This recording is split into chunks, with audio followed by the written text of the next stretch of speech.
Chers collègues, vu le programme que nous avons devant nous, je propose qu'on commence.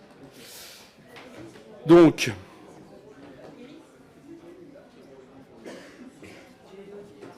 ah oui, il y a un vote tout à l'heure. Ok, ben je vous propose. Sans problème. C'est quoi ?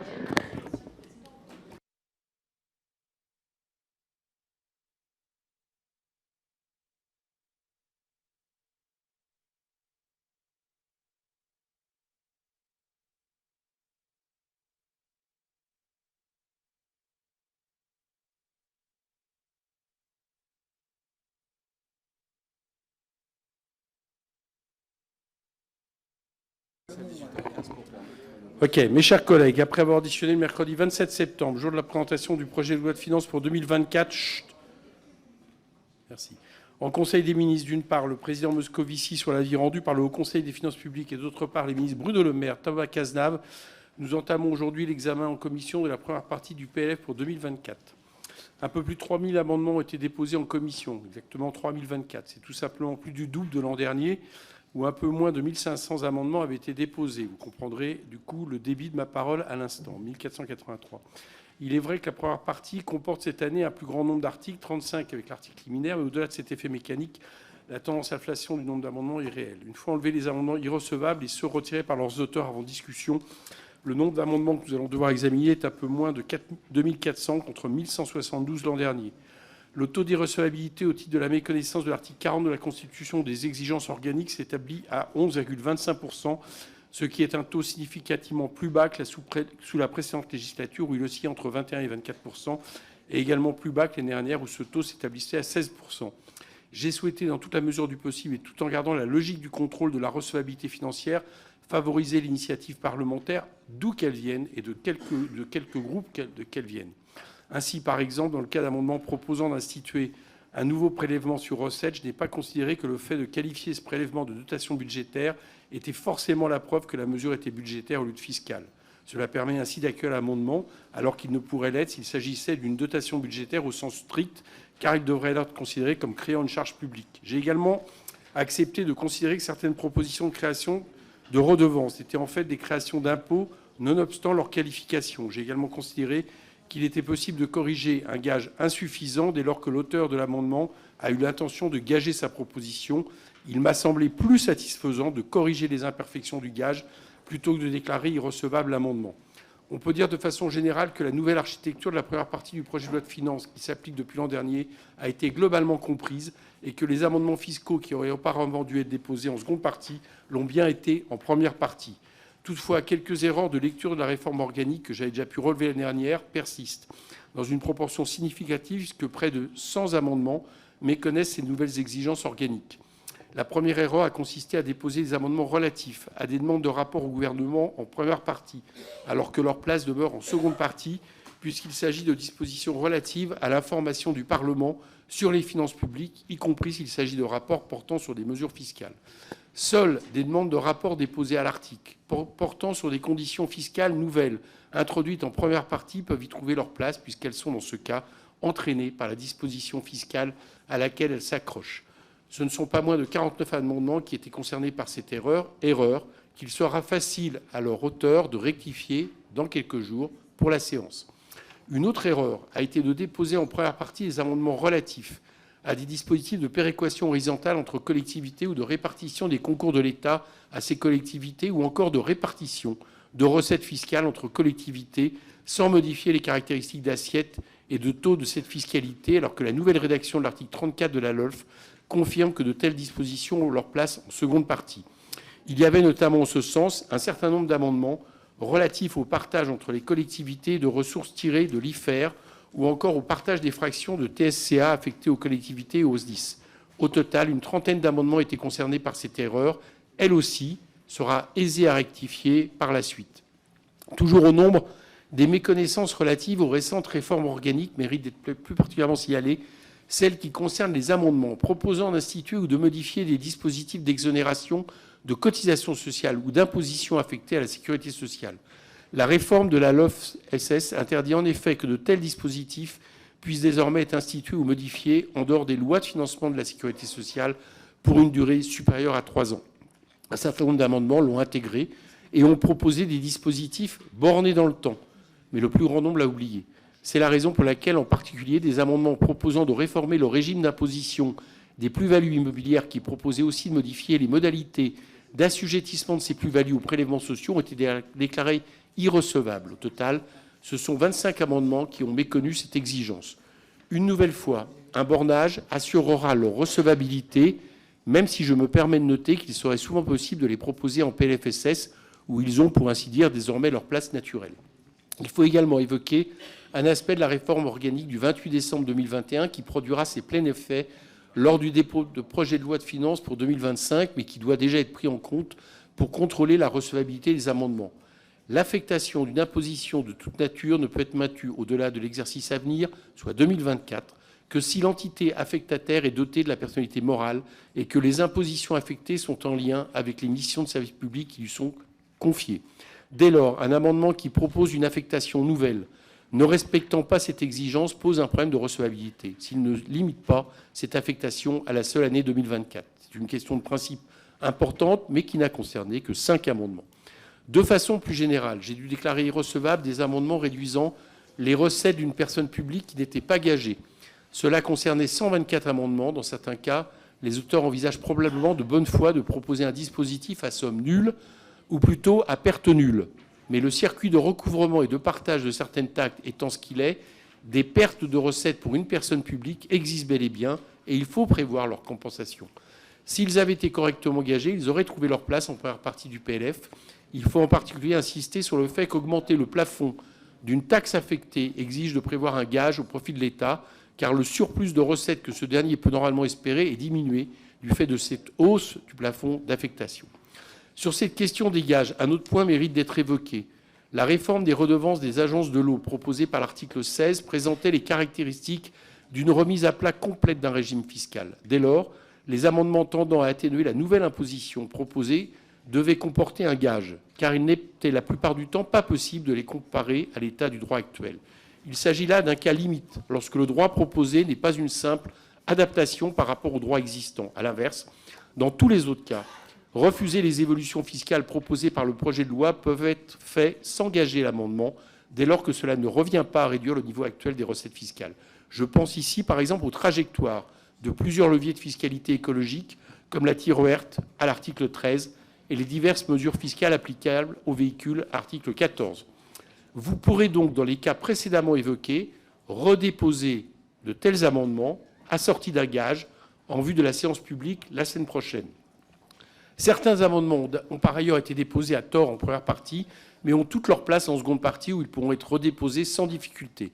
Je pense par exemple, outre les amendements relatifs aux collectivités territoriales déjà évoqués, aux amendements relatifs à la conditionnalité des aides publiques ou aux garanties de l'État, ainsi que ceux proposant de modifier des annexes comme celle sur le budget vert. Ce sont au total 86 amendements qui pourraient être redéposés en seconde partie du PLF. Ne pourront en revanche bénéficier d'une seconde chance les amendements dépourvus de tout lien avec les lois de finances que l'on appelle cavaliers budgétaires. On compte 52 amendements dans ce cas. On peut citer dans cette catégorie des amendements relatifs aux règles de la commande publique, au financement privé des partis, des campagnes électorales, aux tarifs des notaires ou encore aux droits bancaires. Enfin, quelques amendements se sont heurtés à la jurisprudence habituelle de l'article 40 de la Constitution, proprement dit, à savoir l'impossibilité d'augmenter une charge publique. On dénombre 34 amendements qui proposent ainsi d'accroître une charge publique et qui ne peuvent en aucun cas être rendus recevables. Il en va ainsi des amendements qui proposent d'élargir le bénéfice MaPrimeRénov' ou MaPrimeAdapt', ou encore de ceux qui proposent de rétablir la prime d'État pour le PEL, puisqu'ils accroîtraient les dépenses publiques. De telles propositions pourraient uniquement être portées si elles prenaient la forme d'amendements de crédit en seconde partie. Sur les 344 amendements irrecevables au titre de l'article 40 ou des exigences de la LOLF et de la LOLF-SS, 235 pourraient donc être corrigés, soit en ajoutant un gage, soit en les déposant en seconde partie ou sur un autre texte, soit en bornant dans le temps une mesure modifiant une imposition affectée à la sécurité sociale, de telle sorte qu'il pourrait être ainsi discuté ultérieurement. Enfin, même si cela ne concerne ni l'article 40 ni les exigences organiques, il convient de mentionner que certains amendements n'ont pu être déclarés recevables car ils visaient ou modifiaient des articles déjà abrogés ou étaient incompatibles avec des modifications proposées par le projet de loi déposé. Il s'agit là de malfaçons légistiques qui pourront également être corrigées par leurs auteurs d'ici la séance publique. Nous avons donc à examiner un peu moins de 2400 amendements, ce qui demeure plus du double des amendements à discuter l'an dernier. Un dernier point mérite d'être évoqué concernant les près de 2000 amendements portant articles additionnels.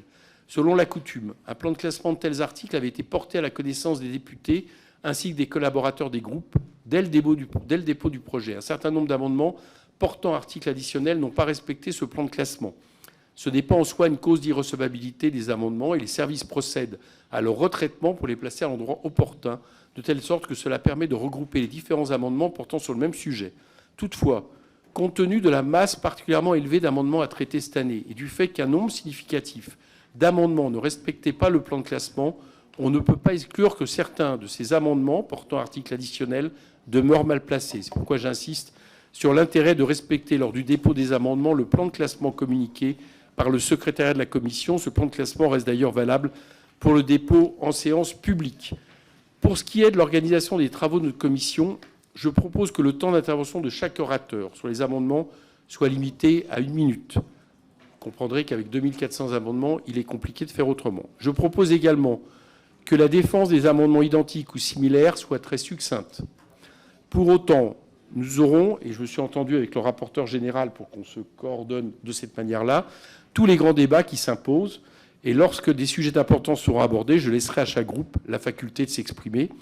Nous aurons besoin des efforts de tous pour tenir les délais que nous sommes impartis, c'est-à-dire vendredi, et avoir examiné l'ensemble des amendements déposés sur la première partie d'ici vendredi à la mi-journée. Je vous rappelle en effet qu'il est important que nous parvenions à conclure l'examen avant qu'expire le délai de dépôt pour amender en séance, qui est fixé ce vendredi 17h. Si nous faisons collectivement preuve, dès le début de la discussion, de responsabilité, et à condition d'éviter les redondances lorsque des amendements identiques sont présentés, il n'est pas impossible d'espérer pouvoir finir dans les temps. Commençons donc sans plus attendre l'examen des amendements. J'étais un peu long, mais je crois que je me devais d'avoir les réponses que certains d'entre vous pouvaient prétendre avoir sur la question de recevabilité.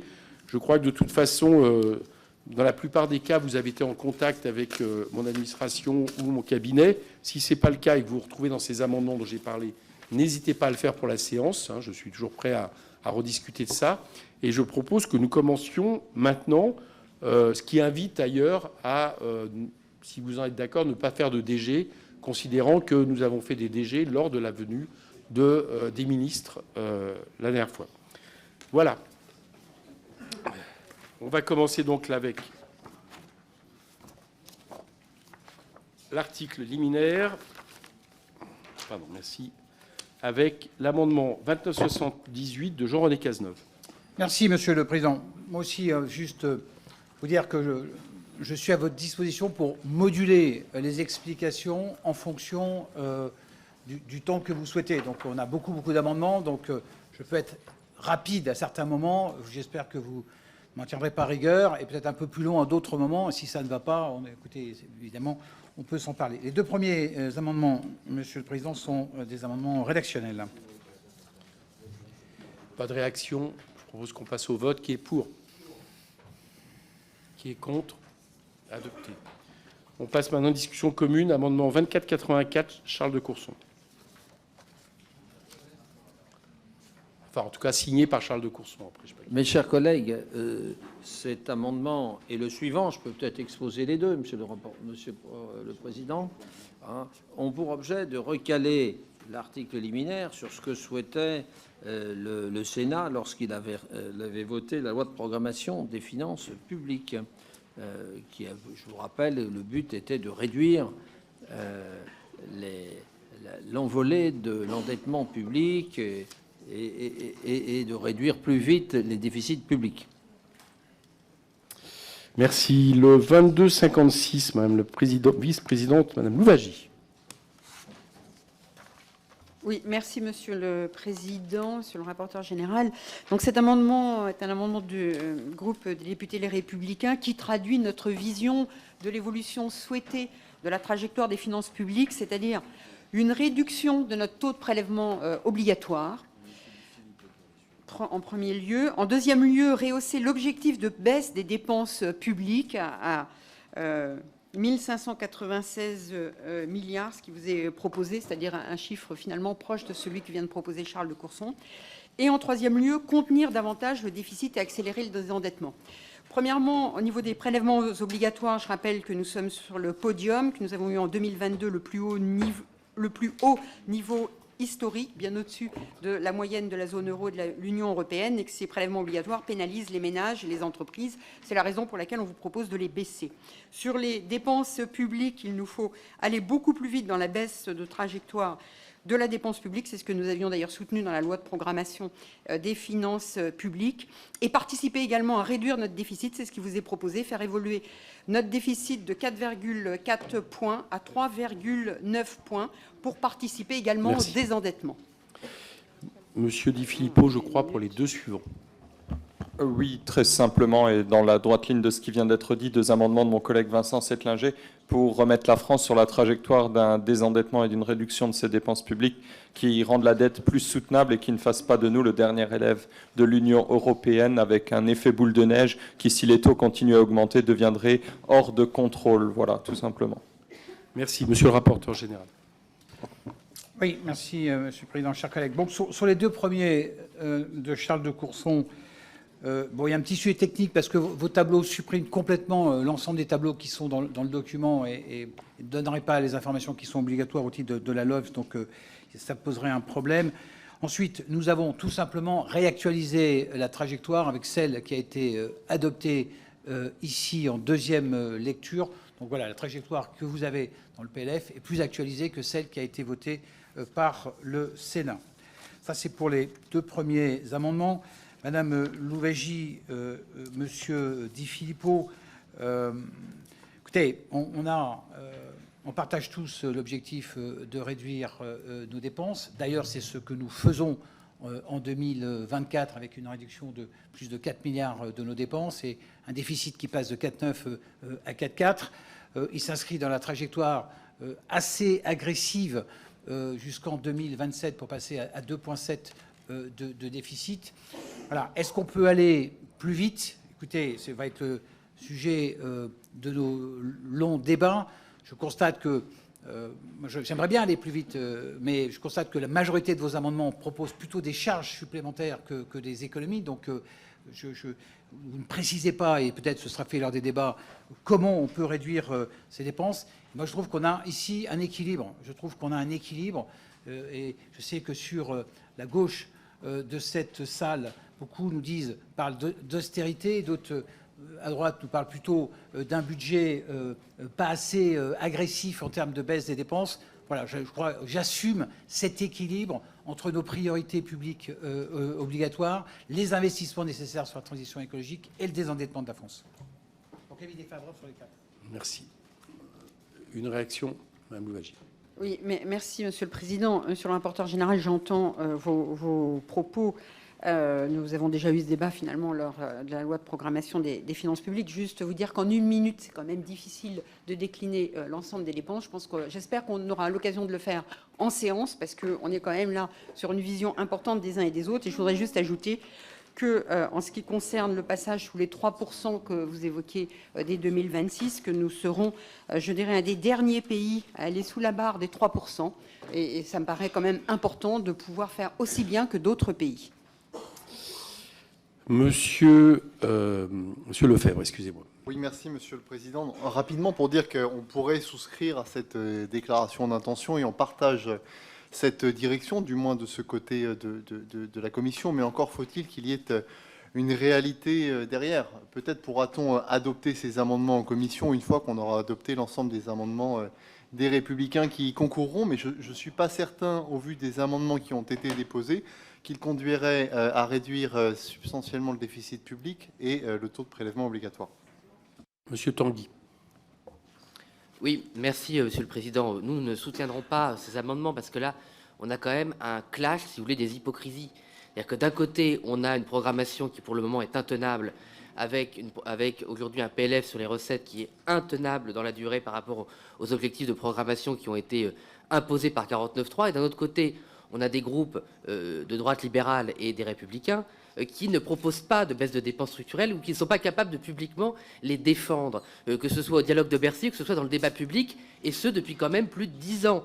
Donc il y a quand même un problème, de crédibilité de l'action politique et de la parole politique. Donc nous, déjà au Rassemblement national, si on arrivait à trouver les dépenses et si le gouvernement proposait des vraies baisses de dépenses structurelles ou de modification des recettes qui permettent de déjà respecter l'engagement de trajectoire qui a été pris, ce serait déjà pas mal. Mais là, on ne peut pas, si vous voulez, assister à un débat où tout le monde promet toujours mieux sans proposer le début d'une solution d'une dépense, d'une réduction d'une dépense, pardon. Bien, je sais qu'il y a des accords. Non, Véronique, vous avez pas mal d'amendements. Je proposerai de répondre à ce moment-là dans d'autres amendements qui suivent. Je propose de passer au vote. Qui est pour l'amendement 2484? Qui est contre? Il ne passe pas. Qui est pour le 2256? Non, pardon, le 2479, pardon. Qui est contre? Rejeté. Qui est pour le 2256? Qui est contre? Rejeté. Et qui est pour le suivant, c'est-à-dire le... Excusez-moi. 827. Qui est contre? Rejeté. Et le 828. Bon, ces amendements sont rejetés. On passe au vote de l'article liminaire. Qui est pour? Qui est contre?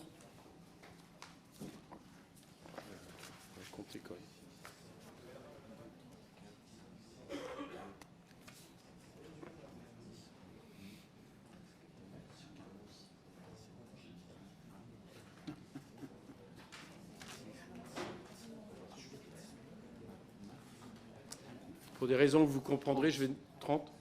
Pour des raisons que vous comprendrez, je vais demander au pour de revoter.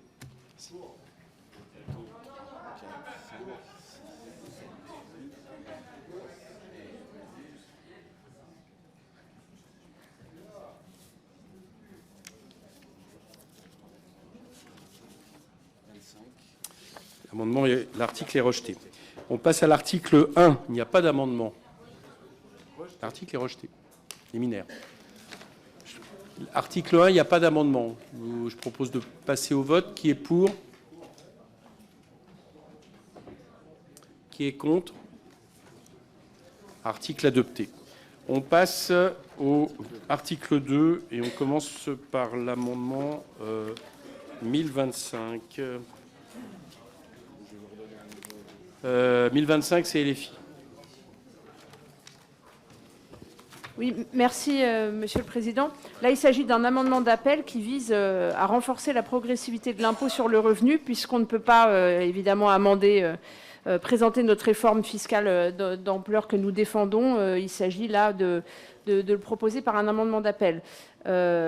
Si on cumule l'ensemble des impôts, le système fiscal français est un système régressif. Comme l'a montré l'IPP, à partir des données de 2016, le taux effectif d'imposition des milliardaires est de 2% au titre de l'impôt sur le revenu et de 25% en ajoutant tous les autres impôts, contre 50% pour la moyenne des Français. Au sujet de la baisse de l'impôt sur le revenu censé être le pendant pour les classes moyennes de la suppression de l'ISF, le gouvernement communique sur un gain moyen de 303 € pour 17 millions de foyers, mais bénéficie par exemple de cette baisse aussi un célibataire gagnant 6 700 € par mois ou un couple avec 3 enfants gagnant 27 000 € par mois. Bref, si nous voulons faire un geste fiscal en direction des plus modestes, c'est à la TVA et à la CSG qu'il faut s'attaquer, pas au seul impôt, garantissant un semblant de progressivité de notre système fiscal. Merci. Monsieur le rapporteur. Peut-être un petit flashback pour vous dire que l'article liminaire est obligatoire au titre de la LOLF, ce qui pose évidemment un problème. Et deuxième remarque aussi, je suis désolé de le préciser, mais moi je suis quand même assez surpris que votent ensemble des gens qui ont un avis divergent sur ces trajectoires. Non mais je suis désolé, je le souligne, ça dérange certains, mais c'est la réalité. Donc nous disent c'est trop agressif, donc nous disent c'est pas du tout, c'est pas assez agressif, et vous votez ensemble. Je pose simplement la question de l'interprétation qui peut être faite du vote.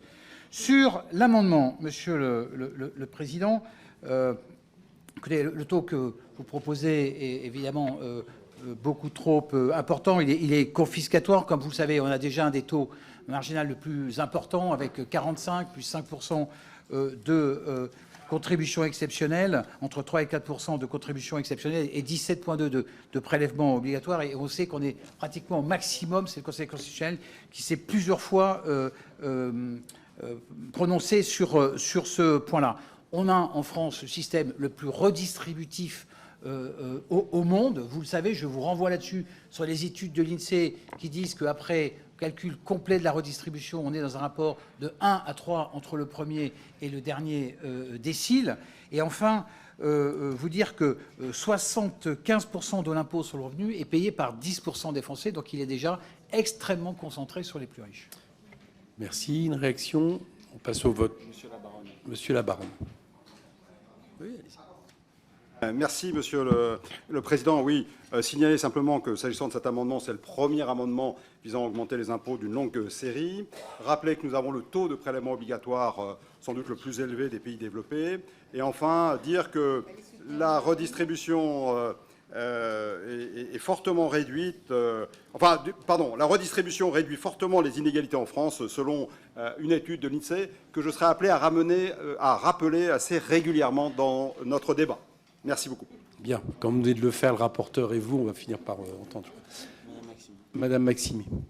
Très rapidement, on a eu un joli lapsus révélateur. Et juste pour préciser, parce qu'on va éviter la langue de bois, nous proposons des augmentations d'impôts sur les plus grandes fortunes. Voilà, c'est quand même important de le préciser, ne pas raccourcir ce que nous sommes en train de dire. Ça serait bien, parce qu'on en a beaucoup, effectivement, et nous assumons ce choix politique.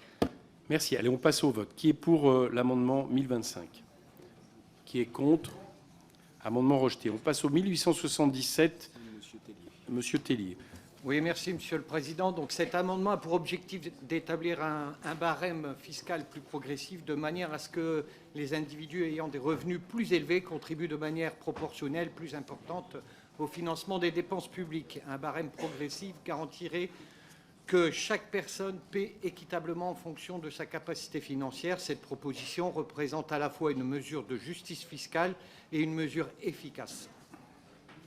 Monsieur le rapporteur. Micro. Oui, merci.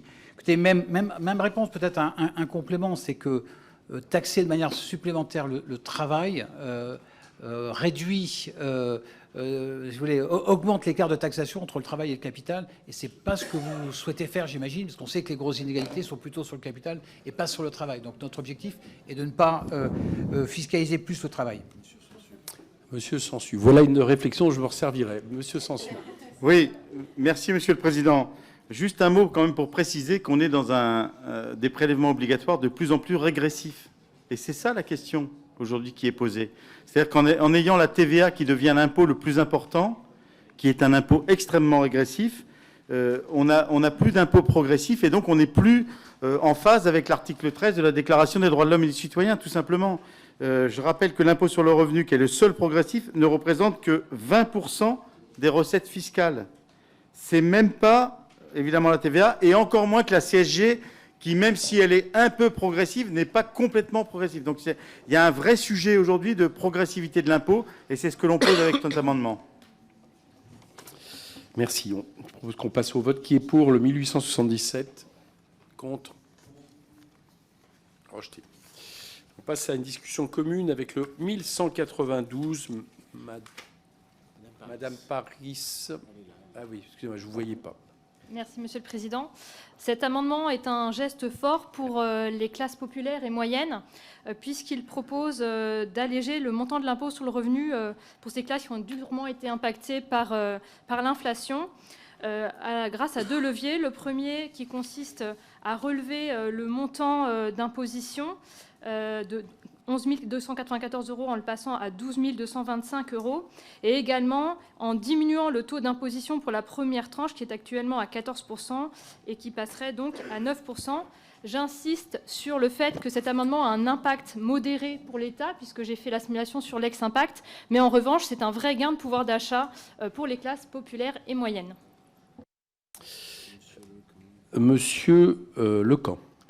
Oui, merci, Monsieur le Président. Bon, là, il s'agit de la même chose, d'un amendement de justice fiscale pour nous face à l'impôt sur le revenu et un petit coup de pouce vers les classes moyennes qui payent cet impôt en période d'inflation. En effet, il substitue une indexation linéaire proposée par le gouvernement des plafonds des tranches par une indexation différenciée. Ainsi, on propose de surindexer la première tranche à 5,6%, de conserver l'indexation sur l'inflation pour la deuxième et de ne pas indexer du tout les deux autres. Au total, on cible l'effort budgétaire vers ceux qui en ont le plus besoin. Et l'évaluation faite par l'Exempak, monsieur le rapporteur général, j'espère que vous y serez sensible. Cette proposition, c'est environ 100 millions d'euros de moins de dépenses budgétaires. Monsieur le rapporteur.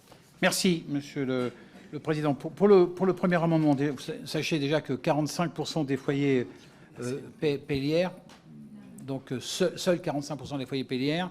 On a indexé les seuils, donc de manière à ce qu'il n'y ait pas de nouveaux entrants sur l'impôt sur le revenu. Nous avons modifié en 2020 déjà la tranche en la passant de 14 à 11%, donc je ne crois pas souhaitable encore d'augmenter cet effort. Puis sur le deuxième amendement de mon collègue Lecamp, je comprends absolument l'intention de réduire les écarts.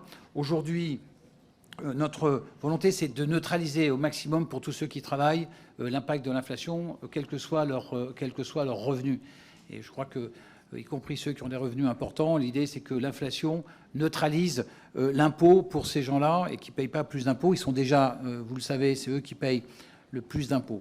Sachez aussi que cette justice fiscale que vous appelez de vos voeux est déjà en partie faite avec la non-indexation des seuils du CEHR, donc qui fait que cette contribution exceptionnelle est aujourd'hui un seuil qui est figé, donc qui n'est pas indexé sur l'inflation. Et puis, dernier point, c'est que vos amendements, une fois de plus, que je comprends et qui partent d'une bonne intention, auraient pour effet de réduire la progressivité, paradoxalement, en bougeant ces deux seuils. Donc, c'est une demande de retrait.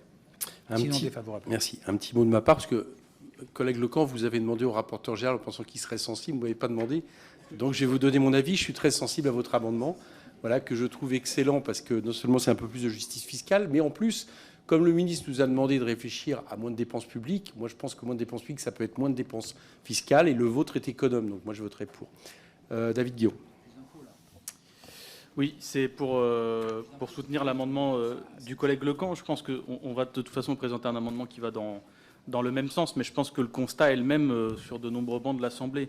On est en face d'un impôt sur le revenu qui est plus vraiment progressif, plus par rapport à avant. Avant, on avait 14 tranches d'impôt, par exemple. C'est plus le cas, on en a 5. Les passages de tranches, ils sont très difficiles, notamment pour les classes populaires et moyennes. Et on a en plus un impôt sur le revenu qui, sur les très hauts revenus, sur les 1%, devient quasiment dégressif. Le système d'imposition français, pour les 1% les plus riches, il devient dégressif. Tout ça n'est pas normal. Je pense qu'en période d'inflation, c'est un geste simple de redistribution des richesses que de dire que les Français qui sont dans les classes moyennes, qui payent l'impôt sur le revenu, doivent payer un peu moins d'impôt sur le revenu, ou en tout cas qu'on indexe le barème de l'impôt sur l'inflation un peu plus. Et pour les classes les plus riches, elles peuvent contribuer un peu plus à un effort financier. Tout ça a un effet qui est neutre, voire positif pour les finances publiques. Je pense que c'est du bon sens d'appuyer cette proposition. Mathieu Lefebvre. Oui, merci Monsieur le Président. Et la remise en cause de cet article, c'est une augmentation d'impôts pour les Français de 6 milliards d'euros. Alors j'entends Madame Maximi nous dire c'est que pour les plus riches. Je voudrais lui dire qu'il n'y a pas que les plus riches qui payent l'impôt sur le revenu. Et je m'étonne également de l'amendement de Madame Paris, parce que je n'ai pas souvenir que Madame Le Pen ait voté en loi de finances pour 2020 la réforme qui abaissait de 14 à 11% la tranche qu'elle évoque dans son amendement. Peut-être s'agit-il là d'un effet de rattrapage par rapport à ces votes antérieurs, mais enfin, il faudrait être cohérent avec vos propres prises de position. Monsieur le rapporteur, qui veut ajouter un mot, et après on vote. Oui, j'ai une petite réaction pour la clarté de nos débats, cher collègue Guiraud. Quand on parle d'impôt pour les 1% qui devient régressif, on parle du capital. On ne parle pas de l'impôt sur le revenu. L'impôt sur le revenu, il est parfaitement progressif, il est même très progressif. Et je vous rappelle que la tranche marginale, elle est aujourd'hui de 45, plus 4, plus 17,2, donc elle est déjà à un niveau extrêmement important. Donc ceux qui vivent de leur travail aujourd'hui et qui ont des revenus importants sont extrêmement taxés en France. Ça n'est pas un paradis fiscal. On est très loin de ça. Donc attention à ne pas toucher ces seuils et ces taux. Allez, on passe au vote. 11,92, qui est pour? Qui est contre? Rejeté.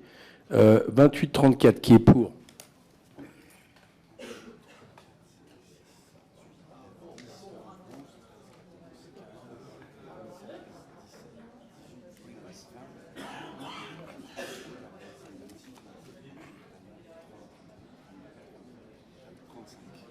Qui est contre?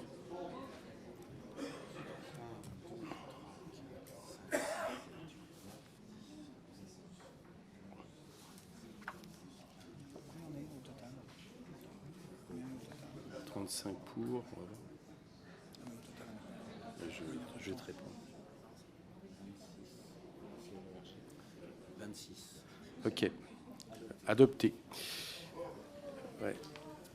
Non. Merci. Juste une petite réaction. Oui, non, sur les motions de rejet, je ne fais pas de suspension de séance. Donc les collègues qui veulent sortir pour les voter peuvent y aller. Je ferai des suspensions de séance pour la CMP. Je ne fais pas des suspensions de séance pour les votes où, à mon avis, ça ne sera pas serré. Voilà, et puis sinon, on ne va pas y arriver. Donc je le dis aux collègues, ils choisissent. Il n'y a pas de problème pour qu'ils aillent voter, mais ils choisissent entre ici et la séance. On passe au...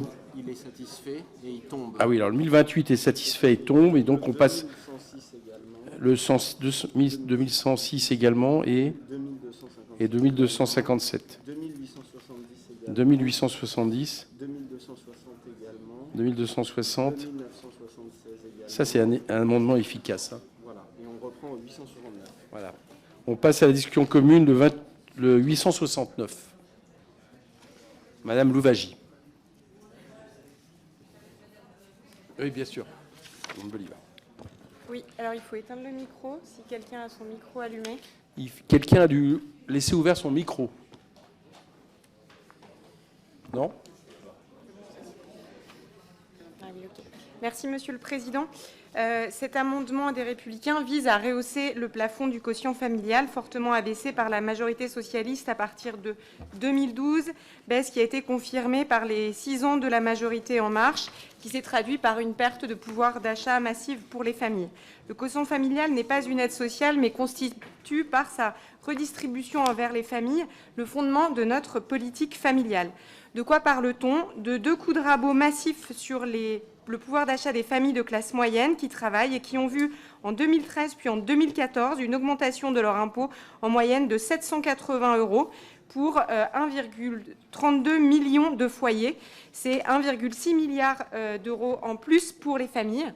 Cet amendement doit permettre de corriger cette injustice en revenant à des montants antérieurs à 2013, avec un plafond général relevé à 2 750 et pour les familles monoparentales, un avantage maximum en impôt relevé à 4 500 €. Je rappelle que nous subissons une chute massive des naissances depuis une cinquantaine d'années. 916 000 en 71, 822 000 en 2012, 726 000 en 2022. Donc il est temps de relancer la politique familiale et de rendre l'argent aux Français. Merci. Le 380. Pareil, c'est vous aussi? Défendu, merci. Ensuite, le 191, Monsieur Brun. Fabrice. Oui, merci Monsieur le Président. Je voudrais à mon tour défendre cet amendement visant à augmenter le plafond de l'avantage en impôt résultant de l'application du quotient familial et m'appuyer sur un entretien télévisé en date du 15 mai 2023 où le Président de la République avait assuré vouloir, je cite, « aider les Françaises et les Français qui travaillent dur et qui veulent bien élever leurs enfants ». Donc rien depuis cette annonce. Pire, depuis 2017, vous n'êtes jamais revenu sur les mesures néfastes adoptées sous François Hollande, c'est-à-dire, comme l'a dit ma collègue Émilie Bolivar, la remise en cause de l'universalité de la politique familiale et la diminution du quotient familial. Voilà pourquoi nous vous proposons de rétablir cette mesure antérieure qui a fait ses preuves par le passé pour soutenir la politique de la famille et la natalité. Et donc, nous vous proposons d'adopter cet amendement. Merci. Et enfin, le 771 n'est pas défendu, donc je passe la parole au rapporteur général. Oui, merci, Monsieur le Président. Écoutez, chers collègues, je comprends votre souhait de soutenir la politique familiale. Le sujet n'est pas que fiscal, loin s'en faut. Et donc, il y a beaucoup d'autres mesures qui peuvent être mises en place et qui doivent être mises en place. Je rappelle que sur ce quotient familial, effectivement, nous ne sommes pas revenus sur les baisses significatives. Nous avons arrêté les baisses en 2017 comme nous sommes arrivés. Et si nous modifions, comme vous le souhaitez, ce quotient familial, il aura un impact que sur les revenus les plus élevés, les foyers avec les revenus les plus élevés. Et quand on regarde sur l'ex-impact, c'est au-dessus de 73 000 € qu'il aurait un effet de baisse. Donc là aussi, ça me paraît trop ciblé aujourd'hui sur les familles les plus aisées. Puis enfin, les amendements, en tous les cas, pour celui qui coûte le plus cher, il coûte 2 milliards d'euros. Donc c'est un avis défavorable. Merci. Des réactions? Mme Oliva. Il y a quand même la question de à quel moment on est aisé en France. Quand on travaille dur, qu'on se fait un patrimoine, qu'on souhaite s'élever, eh bien on est sanctionné. Il y a quand même la question de l'adhésion à l'impôt et l'adhésion à un projet national. Et à force de taper toujours sur les mêmes, ceux qui se sont battus et ceux qui souhaitent gagner leur vie, élever leurs enfants correctement, les punir pour cela, et ne pas les encourager dans cette voie-là me paraît totalement injuste. C'est 1,5 milliard d'euros d'économie. Et pour vous éviter à La République En Marche de revenir à chaque fois sur le fait qu'on ne documente pas nos dépenses, nous avons un certain nombre, évidemment, d'économies à proposer en deuxième partie de ce PLF au niveau des dépenses. Ça vous évitera de répéter toujours le même argument. Monsieur Tanguy. Oui, merci, monsieur le... J'ai vu monsieur de Courson. Merci, Monsieur le Président. Nous soutiendrons l'ensemble de ces amendements présentés par les Républicains, qui sont des amendements de bon sens. Je ne vais pas répéter les arguments que vient de donner notre collègue. J'ajouterai juste en réponse au rapporteur général qu'il faut cesser d'opposer sans cesse les classes sociales françaises les unes aux autres, en particulier les Français qui travaillent, qu'ils soient des classes moyennes supérieures ou des autres classes moyennes ou des ménages les plus populaires. Ce n'est pas là que se situe la lutte des classes qu'il faudrait relever. Voilà, le sujet, c'est que vous avez mis le prélèvement forfaitaire unique pour les plus riches d'entre nous. Vous avez supprimé l'ISF. Donc, si vous voulez récupérer 1,5 milliard quelque part, c'est en rétablissant une forme d'ISF sur la fortune financière ou c'est en supprimant le PFU. Je sais que ce n'est pas ce que proposent les Républicains, mais moi, je réponds cela. C'est que si on veut recréer effectivement une incitation à l'ensemble de la France qui travaille à pouvoir avoir des enfants, à pouvoir accueillir ses enfants dans les conditions qu'ils souhaitent, il faut rétablir la politique familiale telle qu'elle a parfaitement fonctionné à la Libération. Merci. Monsieur de Courson, j'ai vu que monsieur Lefebvre avait levé la main. Oui, notre collègue a raison de poser la question. Je ne pense pas que les couples conçoivent des enfants en pensant au quotient familial. Enfin, je ne sais pas, il y a quelques témoins ici. Non, vous n'y avez pas pensé. Bon, je vous en félicite. Mais c'est un symbole. Alors, peut-être que notre collègue va un peu trop vite dans le relèvement, mais il faut qu'on fasse un effort et d'inverser ce qui a été fait depuis 2013. Et donc de remonter peut-être de 200 € chaque année, progressivement, mais de donner un signal. Merci. Monsieur Lefebvre. Oui, c'est une question importante qu'évoquent les Républicains. On ne peut pas, en effet, se réjouir des chiffres de la natalité. Est-ce que la corrélation est évidente avec la suppression du quotient familial, ou tout du moins son plafonnement? Je n'en suis pas pour autant certain. En revanche, ce que l'on ne peut pas laisser dire, c'est que cette majorité aurait été la majorité des cadeaux aux riches. Cette majorité, mes chers collègues, a supprimé et l'a financé à hauteur de 16 milliards d'euros la suppression de la taxe d'habitation. C'est reparti peut-être, mais dans vos circonscriptions, mes chers collègues du Rassemblement national, nos concitoyens ne payent plus de taxe d'habitation. On a réduit l'impôt sur le revenu de 6 milliards d'euros. On a défiscalisé et désocialisé les heures supplémentaires pour 4 milliards d'euros. On a supprimé la contribution à l'audiovisuel public pour 4 milliards d'euros. Donc, volontiers pour travailler sur ce sujet de la politique familiale, mais ne disons pas n'importe quoi sur la question de la fiscalité des ménages. Merci. Madame Pires-Beaune. Oui, merci Monsieur le Président. Et comme c'est ma première prise de parole, moi je voulais vous remercier pour les explications et si vous pouviez nous les transmettre, s'il n'y a rien de secret. Pas de problème, je vous transmets tout ça. Parce qu'elles sont utiles, je pense. Sur la cohésion du territoire, moi je rejoins ma collègue Bonnivard quand elle dit que la fiscalité et la juste fiscalité est une question de cohésion du territoire. Mais justement, la cohésion du territoire, elle s'obtient quand vous avez le sentiment que vous payez en fonction de vos capacités contributives. Et seulement ça. Et pour la taxe d'habitation, moi j'ai tenu le même discours, y compris pendant la campagne électorale. Je disais c'est une mauvaise idée. C'est une mauvaise idée, pourquoi? Parce que vous allez resserrer la contribution locale sur une toute petite partie de la population. Et c'est ce qui se passe aujourd'hui avec la taxe foncière. Or, la cohésion dans une commune, elle s'obtient en faisant contribuer l'ensemble des habitants de la commune. C'était possible avec la taxe d'habitation. Aujourd'hui, ça ne l'est plus. Vous avez créé deux catégories de communes. Celle où vous avez beaucoup de locataires et où donc il reste un tout petit noyau de propriétaires sur lequel on fait peser l'effort, et les autres où vous avez 40% de logement social. Et là, on a vraiment un problème de cohésion. Merci. Monsieur Maudet, c'est bon?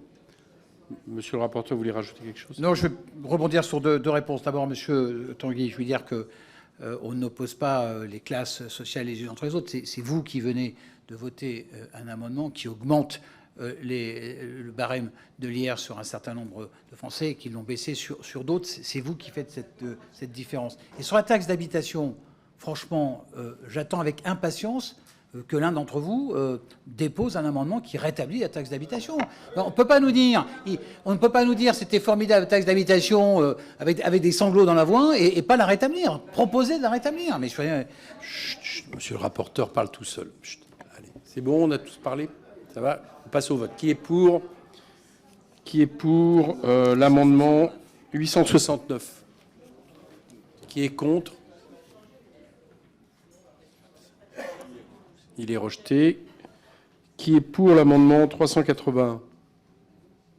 Même vote, je pense. Bon, rejeté. 891, même vote. On passe au 2047. Oui, merci, Monsieur le Président. Alors, c'est un amendement de cohésion nationale. On sait que nos concitoyens payent tous des taxes, et notamment la taxe sur la valeur ajoutée, la TVA, quels que soient les revenus qu'ils perçoivent d'ailleurs. L'impôt sur le revenu est, lui, considéré comme un devoir civique et qui va lier le citoyen à la nation. Il est actuellement payé par moins de la moitié des foyers, ce qui peut remettre en question et son acceptation et sa légitimité. Alors cette proposition d'amendement vise à instaurer l'universalité de cet impôt pour renforcer tout simplement le sens de la citoyenneté et la contribution à la dépense publique en substituant au taux de zéro le taux de 0,1%, qui est un taux beaucoup plus que symbolique. Merci. Monsieur le rapporteur. Oui, je comprends que le rapport à l'impôt soit important dans la citoyenneté, mais enfin, ça ne tourne pas que autour de l'impôt. Je pense que la citoyenneté en France, l'attachement à notre pays, l'attachement à notre valeur, c'est pas simplement payer l'impôt. Enfin, je suis désolé là-dessus, mais donc c'est important, c'est un des points. Donc là, c'est un amendement d'appel, j'imagine, parce que vu son montant, le coût administratif coûterait bien plus cher que ce qu'il me rapporterait. Moi, je comprends, mais les Français, aujourd'hui, payent déjà un impôt. Tous les Français payent un impôt, ça s'appelle la TVA en particulier, ça s'appelle la CSG. Donc, il y a déjà une répartition importante de l'impôt sur l'ensemble des Français. Alors, peut-être qu'ils sont moins sensibles, enfin, je crois qu'ils le savent, donc je ne suis pas sûr qu'il faille le rajouter. L'IR, c'est vraiment l'impôt qui apporte la progressivité dans la taxation des revenus. Oui. Juste un petit mot, moi pour ma part, c'est la même chose, je soutiens cet amendement. On a, nous, des amendements avec 14 tranches d'impôts qui effectivement reposent sur le fait que tout le monde paye un impôt, même symbolique. Après, par contre, il faut avoir des mesures de justice fiscale par ailleurs, y compris pour les couches les plus défavorisées. Monsieur Lecamp. Oui, je voulais seulement dire que si j'ai soutenu mon collègue L'Aquila sur cet impôt, c'est un peu mon expérience de 20 ans de Scandinavie, où il n'y a pas une personne qui ne touche pas un salaire. Et je prends un exemple concret. Mon fils va travailler un soir dans un restaurant. Il gagne 100 couronnes. Il y aura 50 couronnes prélevées immédiatement sur l'impôt sur le revenu. C'est-à-dire que je pense que quand toute une nation paye de la même manière l'impôt sur le revenu, comme le dit le président, ça peut aller de 0 à 70%, ce qui est le cas dans ces pays-là, mais il y a un sentiment d'appartenance et le faire nation autour de tous les biens publics est beaucoup plus important que cette volonté permanente ici de trouver des niches fiscales ou des moyens d'éviter de payer les impôts. C'est un amendement d'appel, il n'y a aucun doute là-dessus, mais je pense qu'il faut qu'on ait un jour une réflexion totale sur notre système d'impôt sur le revenu pour qu'on ait tous l'impression de participer dans le même pays au financement des mêmes outils, des mêmes infrastructures dont on profite tous de la même manière. Là, vraiment, c'est le fondement même d'une adhésion à la justice fiscale telle que je la conçois. Réaction, Monsieur Tanguy. Oui, merci, Monsieur le Président. Nous voterons contre cet amendement parce que je pense que c'est un mauvais signal, au contraire, que vous envoyez, parce que vous nourrissez l'illusion que certains Français ne paieraient pas d'impôts. Mais je vous rappelle qu'il y a la CSG qui est sur tous les impôts du travail et certains du capital, et vous avez surtout la TVA, et en plus les assises sur l'énergie. Donc, oui, c'est pas proportionnel tout à fait, c'est particulièrement injuste pour les plus pauvres qui ne paient pas d'impôt sur le revenu. Donc je vous remercie de remarquer qu'effectivement, ce sont des impôts qui non seulement tout le monde paie, en tout cas pour la TVA et les assises sur l'énergie, mais qui sont ensuite particulièrement injustes.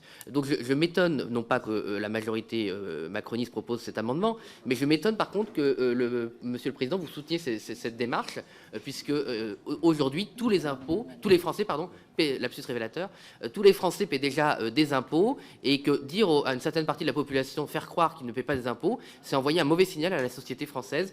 Et une fois de plus, c'est encore les plus fragiles d'entre nous qui sont ciblés par des mesures politiques injustes puisqu'ils paient des impôts. Voilà, ne vous inquiétez pas, on donnera plus d'explications sur nos amendements qui vont dans ce sens-là. Monsieur Sansu. Ah, pardon. Monsieur de Courson, pardon, excusez-moi, Charles. Oui, une petite réflexion de bonne gestion administrative. Quel est le coût de recouvrement? Il est très supérieur. Prenez quelqu'un qui a des revenus de 10 000, 12 000 euros, des gens modestes. Bon, donc, ils vont verser 10 euros, 12 euros. Franchement, il y a des seuils de non-recouvrement. Hein. On l'avait fixé, je crois, à 15 euros, quelque chose comme cela. Donc, on voit bien que c'est pas raisonnable en termes de gestion administrative. C'est sympathique comme idée, hein, mais ça résiste pas à la bonne gestion administrative. D'autres interventions? Qui est pour?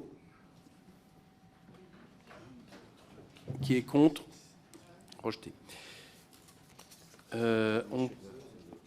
On passe à l'amendement de Monsieur Woerth. Je ne sais pas qui le défend. Monsieur Reda, pardon. Oui, merci Monsieur le Président. On vient d'avoir un débat intéressant, je crois, sur la concentration que personne ne nie de l'impôt sur le revenu et de la question qu'il pose en termes d'acceptation, de consentement à l'impôt, notamment d'une grande partie de nos classes moyennes. C'est un amendement qui vise à contribuer à la réflexion sur l'attribution d'une fraction participative de l'impôt sur le revenu, permettant aux citoyens de participer à l'affectation de l'usage du produit de l'impôt sur le revenu pour des politiques publiques prioritaires. Merci, monsieur le rapporteur. Oui, enfin, je vois l'idée, mais il me paraît compliqué. D'abord, ce serait une sorte d'affectation des taxes. Et le président Woerth n'était pas très favorable de mémoire à ce type de fixation. En fait, ça crée une égalité entre ceux qui payent l'impôt sur le revenu et ceux qui ne le payent pas. Donc, ce serait là aussi, je trouve, pas positif. Donc, c'est une demande de retrait, sinon négatif. Monsieur de Courson. Êtes-vous sûr que cet amendement est constitutionnel ? Puisque je rappelle qu'une imposition de toute nature, c'est une imposition prélevée par voie obligatoire en vue de financer l'ensemble des services publics. En créant ce petit 5%, c'est exactement l'inverse. Ce n'est plus une imposition de toute nature. Quelle est la nature de ces sommes ? Ça ne me paraît pas conforme à la loi organique ni à la Constitution. Mais c'est une idée sympathique par ailleurs, mais je crois qu'elle n'est pas opérationnelle. Là, j'ai un contre. Est-ce que quelqu'un veut faire un pour avant que je repasse la parole au rapporteur général? Monsieur Reda? Non? D'accord. Monsieur le rapporteur. Oui, pour soutenir le point de Monsieur de Courson, donc ça passerait probablement pas le Conseil constitutionnel. Allez, on passe au vote. Qui est pour? Comment? Vous le retirez? Ah oui, oui, bien sûr. Merci, Monsieur le Président. Non, simplement pour dire, c'est un amendement qui s'inspire aussi d'une réflexion qui avait émergé des assises des dépenses publiques que nous avions tenues à Bercy autour des ministres Bruno Le Maire et Gabriel Attal à ce moment-là, qui avait fait ressortir l'idée que dans l'affectation des budgets et dans les choix de dépenses publiques que nous devons faire demain pour le pays, le fait d'associer les citoyens sera une part importante de notre succès dans la baisse des dépenses publiques consenties pour un consentement à l'impôt et un consentement aux dépenses. Donc je retire cet amendement, mais comme vous l'avez compris, il avait vocation avec le questeur Woerth à lancer le débat. Merci. On passe au vote de l'article 2. Qui est pour l'article 2? Qui est contre? Adopté. Article 3, on commence par une discussion commune. 1030, Mme Leduc. Oui, merci Monsieur le Président. Nous proposons la suppression de l'article 3 créant le plan d'épargne avenir climat pour les mineurs. Parce qu'au-delà de son objectif affiché de mobiliser l'épargne au service de l'industrie verte, il apparaît au mieux comme un artifice de communication. En effet, aucune garantie n'existe à ce stade sur la bonne allocation des encours au profit de la transition écologique, notamment sur le fait que l'argent épargné au nom de l'avenir climat ne finance ou non des entreprises qui développent de nouvelles capacités de production et de transport d'énergie fossile. Mais surtout, il est un nouveau cadeau fiscal pour les plus riches. Rappelons, selon un sondage du 10 mai 2023, 82% des Français déclaraient ne pas pouvoir épargner le 31 du mois. Alors, cette proposition présente le risque de provoquer un phénomène anti-redistributif de l'argent public dans la mesure où les souscripteurs de ce plan d'épargne seront principalement des familles aisées qui ont des moyens de geler une partie de l'épargne du foyer le temps de la minorité de l'enfant. Merci. Même amendement donc de M. de Courson, ou M. Castellani, je sais pas.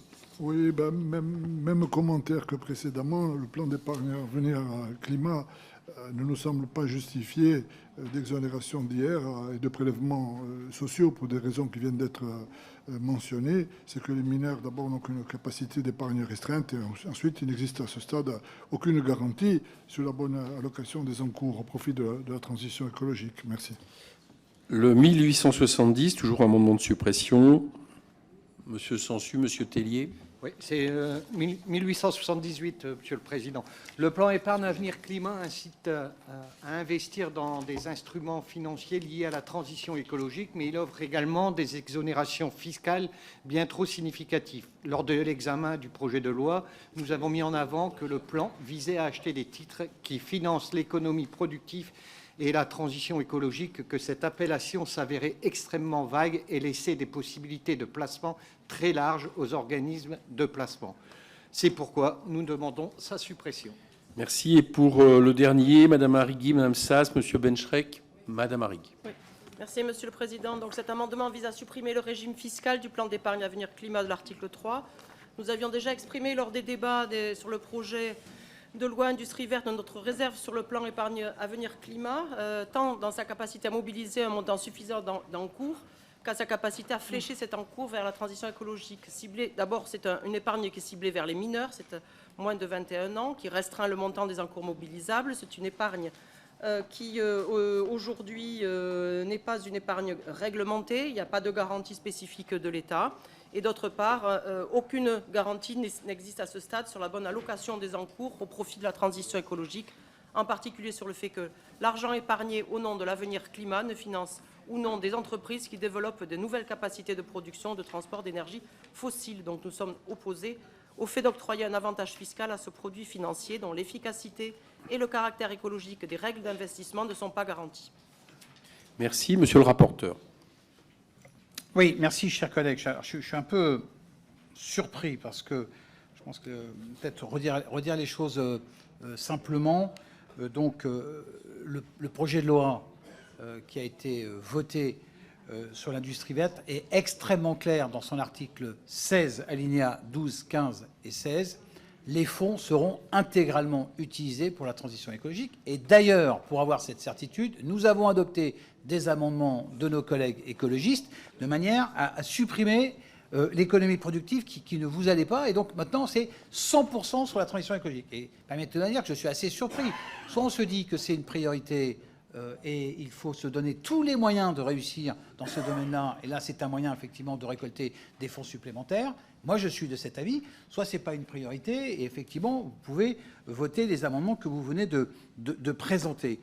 Dire aussi que pour financer en tous les cas, on a supprimé le PER qui était ouvert aux mineurs. Donc je pense que ça, effectivement, c'était vraiment de l'optimisation fiscale. Là, on est bien sur un produit permettant de mobiliser des fonds pour la transition écologique. Je crois qu'on devrait tous se retrouver autour de cet objectif. Madame Arrigui, vous voulez parler? Non? Bon. Passe au monsieur de Courson. Oui, mes chers collègues, cet article, il a deux parties. Il y a la création du régime fiscal de ce plan pour les mineurs, et puis il y a la suppression de l'ouverture, et ça c'est la bonne idée, de supprimer la possibilité d'ouvrir un PER pour un mineur. Oui, parce que vous savez vous avez un enfant de 1 an, vous pouvez ouvrir un PER. Ça, je pense que il y a d'optimisation fiscale derrière, et de dire qu'un mineur peut l'ouvrir, mais pourvu qu'il travaille. Parce que sinon, ce sont les parents. C'est un détournement. Ouais. Et donc, c'est pour ça que je pense qu'il faudrait supprimer l'article et réécrire un article qui limite sur les PER uniquement les gens qui travaillent, qu'ils soient mineurs ou pas, parce qu'on peut commencer à travailler à 16 ans voilà, et gagner un peu sa vie, vouloir ouvrir un PER. Ça me paraîtrait une bonne chose, et de garder le deuxième partie de l'article. Je ne sais pas ce qu'en pense le rapporteur général sur cette deuxième partie, donc, que personne n'évoque, qui est quand même... ça, c'est une mesure antifraude. Pour qu'il vous réponde, Charles, il faut éteindre votre micro. Merci. Je suis inquiet, c'est la deuxième fois que je suis d'accord avec vous, Charles de Courson, depuis moins de 3/4 d'heure. Non, ce que fait l'article de manière très précise, c'est qu'il supprime la possibilité d'ouvrir un PER pour tous les mineurs. Donc il répond bien dans sa deuxième partie à votre objectif, et donc il crée en première partie le PEAC. Merci. Je propose qu'on passe au vote. Qui est pour l'ensemble de ces amendements de suppression?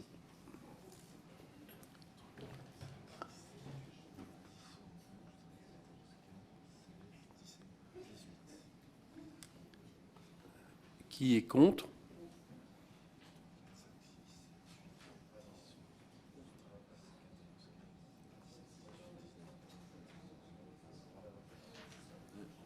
Rejeté. On passe au 1033, Monsieur Guiraud. Voilà, bon, toujours dans la droite ligne, c'est pour supprimer la niche fiscale qui bénéficie aux épargnants du plan épargne climat. Franchement, monsieur Cazeneuve, vous n'avez pas vraiment de leçon à nous donner sur le financement de la transition écologique quand on voit que le rapport... Non, mais c'est vrai, quand on voit que le rapport Pisani-Mahfouz dit qu'il faudrait mettre 34 milliards en plus dès cette année pour financer. L'État met 7 milliards. On ne sait pas comment les collectivités qui sont en crise vont pouvoir mettre la différence. On n'est pas du tout à l'échelle sur le ferroviaire, sur la rénovation, etc. Ensuite, ce qui nous pose énormément de problèmes, c'est effectivement la défiscalisation de ce produit, puisque, vous le savez, l'écrasante majorité des Français n'arrivent pas à épargner, n'arrivent plus à épargner face à l'inflation, et nous allons créer encore des inégalités de revenus. Et enfin, sur l'industrie, je suis désolée, moi je me rappelle des débats où vous nous faisiez miroiter ce plan comme une réponse à l'Inflation Reduction Act des États-Unis, mais franchement, on dirait plutôt l'opération pièce jaune de Bernadette Chirac. Donc à un moment donné, vous ne pouvez pas vous cacher derrière ce type de mesures pour masquer votre impuissance et votre inaction sur les sujets à la fois industriels et écologiques. Monsieur Cazenave, pardon, monsieur le rapporteur, excusez-moi. Oui, alors d'abord, chers collègues, je ne donne pas de leçons, j'essaie de répondre de la manière la plus objective possible, et j'espère que nous aurons un débat serein au sein de cette commission. Nous ne sommes pas dans l'hémicycle. Sur la partie transition écologique, nous faisons un effort colossal dans le PLF 2024 de 7 milliards d'euros pour atteindre un seuil de 40 milliards d'euros.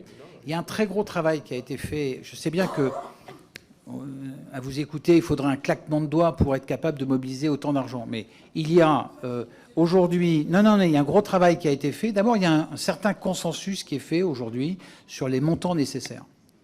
Il y a maintenant un consensus aussi, un gros travail qui a été fait en particulier par les services de la Première ministre pour répartir cet effort, et dans le temps, en fonction des acteurs, et en fonction, effectivement, quel effort doit être fait par les entreprises, quel effort doit être fait par les collectivités territoriales, quel effort doit être fait par l'État. Ouais, tout n'est pas du ressort de l'État. Et ensuite, cette montée en puissance, parce que le montant que vous évoquez du rapport Pisani-Ferry parle de l'effort en 2030. Et ce que nous faisons aujourd'hui nous met sur cette trajectoire de montée en puissance sur l'investissement. Et nous dire qu'il n'y a pas d'épargne en France, alors que l'épargne n'a jamais été aussi élevée, qu'elle continue à grimper trimestre après trimestre, je suis désolé, c'est une contre-vérité. Donc avis défavorable.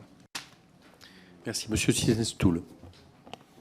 Merci, Monsieur le Président. Juste une réaction, parce que j'ai pas trop compris ce que nous a dit Alma Dufour, et je me demande si vous êtes attentif depuis 1 an et demi, chers collègues, dans les multiples auditions que nous avons.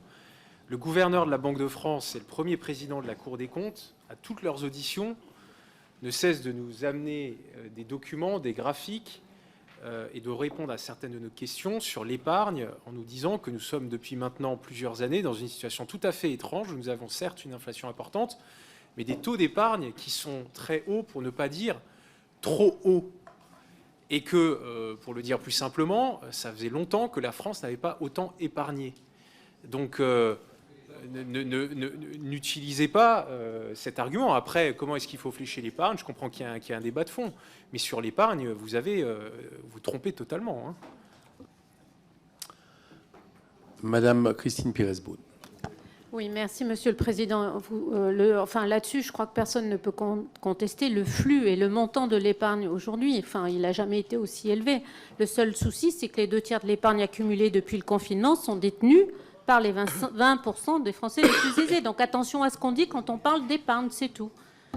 Allez, on passe au vote. Qui est pour cet amendement dit 1033? Qui est contre? Rejeté. On passe à l'amendement 1262, Monsieur Castellani. Oui, merci, Président. On reste sur le même sujet.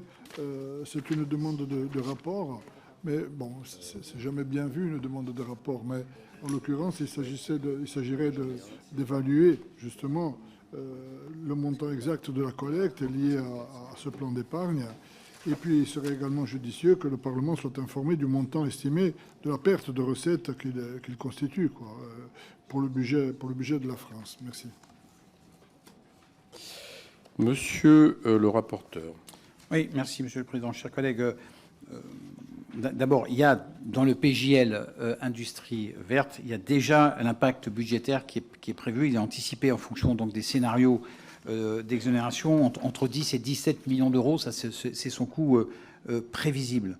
Ensuite, nous aurons dans les voies et moyens chaque année le bilan et le coût exact, évidemment, et le bilan de la mesure. Donc je pense qu'il faut attendre un peu avant de demander un rapport que ce plan épargne ait vécu quelques années. Donc avis défavorable. Merci. Je propose de passer au vote. Qui est pour cet amendement?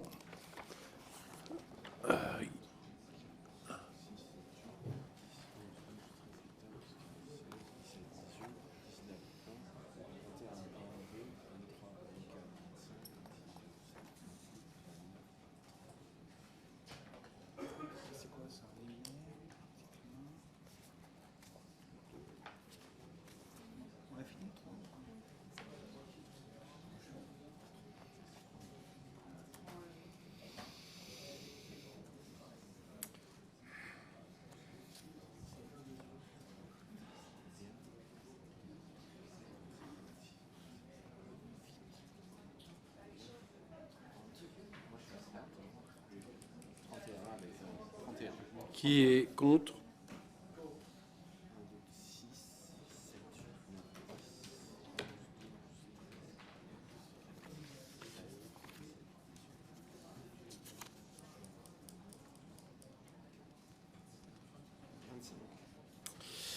Merci, il est donc adopté. On vote sur l'article 3 qui est pour.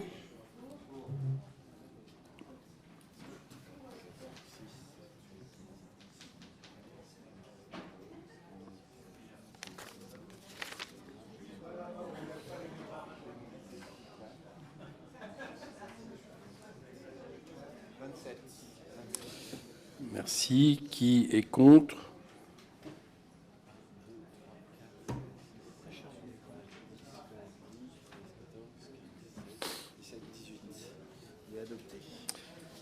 Article adopté.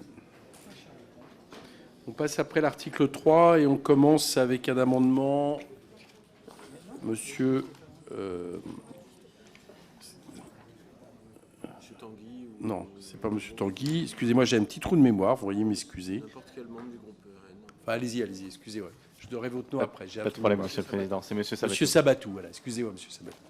Cet amendement issu du programme présidentiel de Marine Le Pen propose d'exonérer d'impôt sur le revenu tout jeune Français de moins de 30 ans percevant moins de 2 000 € net. Selon une étude OpinionWay publiée cet été, 88% des jeunes de moins de 35 ans estiment que se loger relève aujourd'hui du parcours du combattant. Une difficulté telle que 31% des moins de 35 ans ont dû retarder leur passage à une vie autonome et 20% déclarent être retournés vivre chez leurs parents en raison de l'augmentation du coût du logement. Cette exonération donnera la possibilité à nos jeunes d'avoir une vie autonome, voire de constituer un capital pour s'acheter leur résidence principale. Mais cet amendement vise également à garder sur notre territoire nos talents, qui pourraient être attirés par des salaires plus élevés de nos voisins, comme nos infirmières, qui ont tenu le système de santé à bout de bras pendant la crise Covid et qui n'ont pourtant qu'un salaire dans la moyenne des pays européens. Cette exonération permettra de compenser les écarts de salaire et inciter les jeunes Français à rester dans notre pays au lieu de choisir l'expatriation. Monsieur le rapporteur.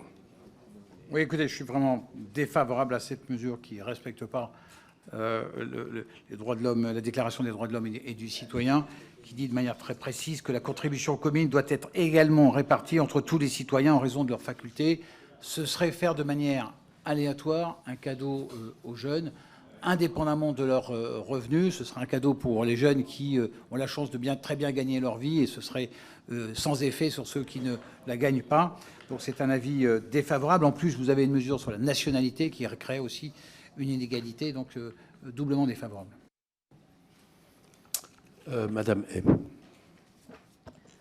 Oui, bon, au-delà du fait d'être scandalisé encore une fois par un amendement du Rassemblement national qui opte encore une fois pour la préférence nationale, vous n'avez pas été convaincu par les arguments du rapporteur quand il vous cite la Déclaration des droits de l'homme. Eh bien, je vais vous citer le Conseil d'État qui, tout simplement,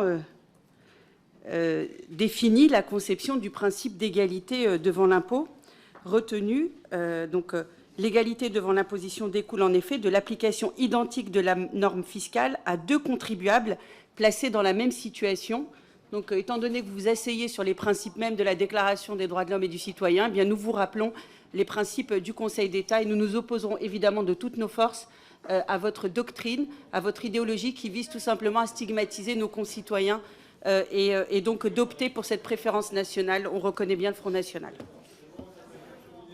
Chut, chut, chut. On passe au vote. Qui est pour? Qui est contre? Amendement rejeté. On passe au suivant que je défends. Alors, c'est un amendement qui était la proposition numéro 3 commune du rapport de la mission d'information sur l'impôt universel que j'ai eu le plaisir de rapporter avec Jean-Paul Mattei en 2019. Juste, quelle est l'histoire de cet amendement? C'était une mission qui réfléchissait sur le principe dit de l'impôt universel, c'est-à-dire de type États-Unis, qui taxe en réalité les citoyens américains dès lors qu'ils partent à l'étranger sur un différentiel d'impôt. Bon. Il s'est trouvé que très rapidement, on s'est aperçu avec Jean-Paul Mattei de manière commune que ce n'était pas adaptable en France. Par contre, on est tombé d'accord sur un amendement différencié qui avait un avantage, c'est que ce principe existe en Allemagne, en Suède et en Finlande et permet de ne cibler que nos concitoyens qui, a priori, partent très certainement à l'étranger pour des raisons d'évasion ou d'optimisation fiscale.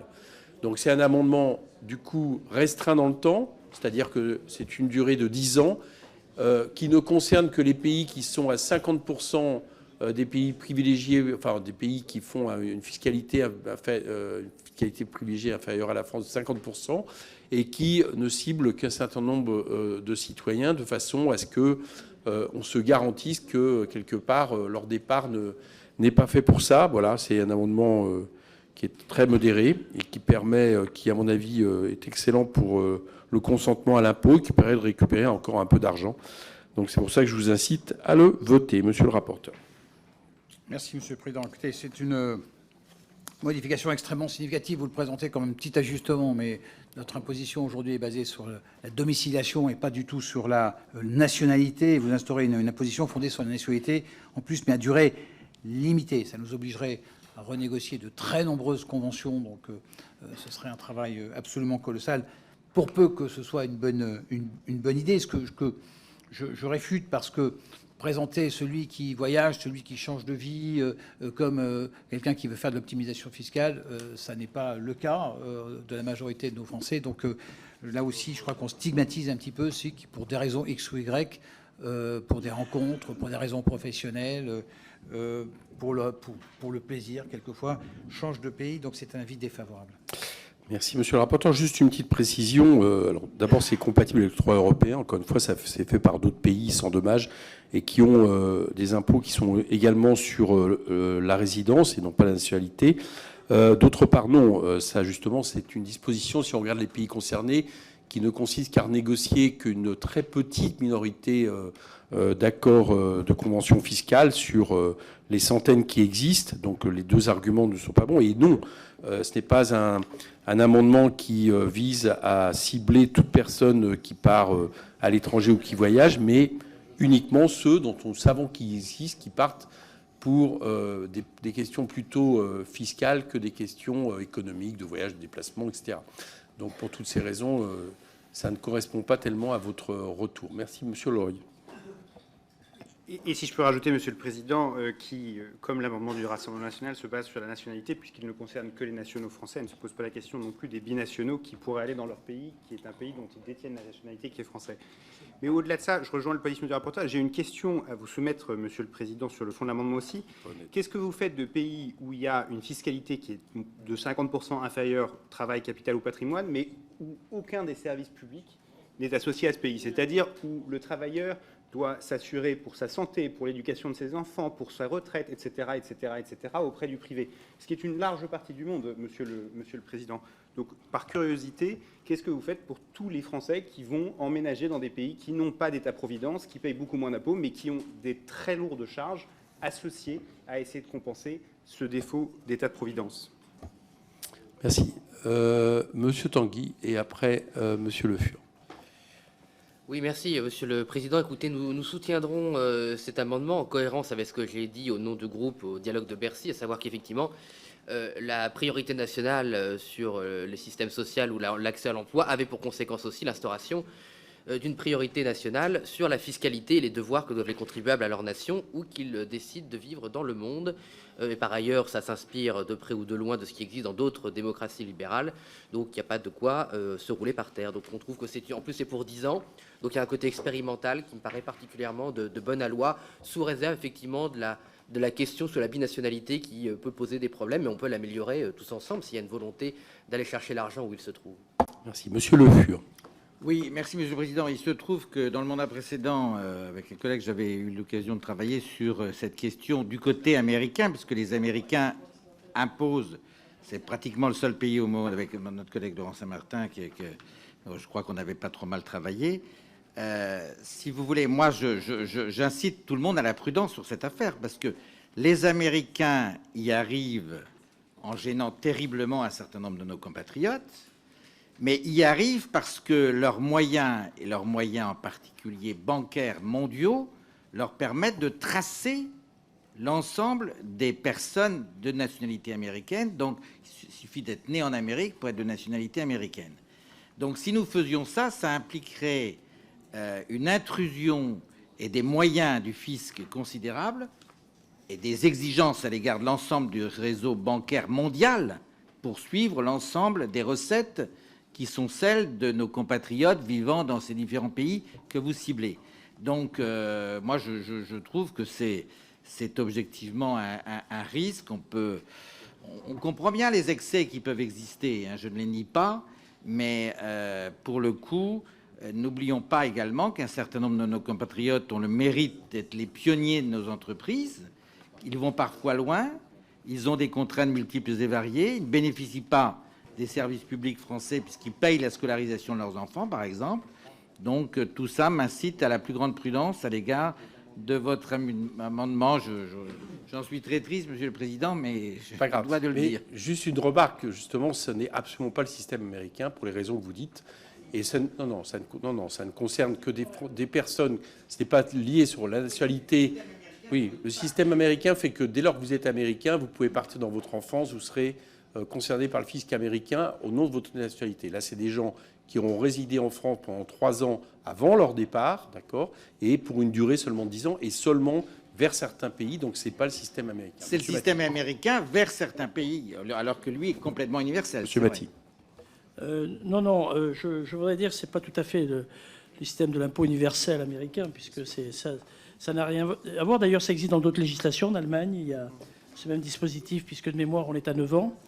Je crois que ça mérite une réflexion. Sur la notion des binationaux, la résidence fiscale n'est pas une question de nationalité. La résidence fiscale est le fait de demeurer dans un pays et d'avoir l'essentiel de son activité dans un pays en question. Et lorsqu'on change.